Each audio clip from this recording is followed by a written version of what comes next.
How to add Discord on your Twitch account. Are you guys facing issues to link your Discord on Twitch account? If that's so, then this video might help you out.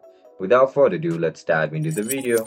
To link Discord on your Twitch account, first of all, open the Twitch on a mobile application.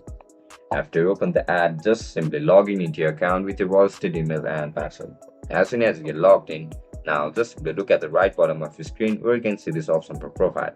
Click on profile, then tap on edit profile over here. After you click on edit profile, you can see multiple options. Just simply head over to the last option, manage social links. You can add up to 5 social links that will display on your channel profile. Here will also be able to search for you by these handles.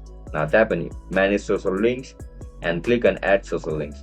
Write down the title, for example Discord, and you need to paste your link, Discord profile link over here. Once you paste it over here, just simply click on save. As soon as you click on save, your Discord link will be available on your Twitch profile. And that's it guys. If you guys found this video helpful, subscribe to our channel. Bye bye.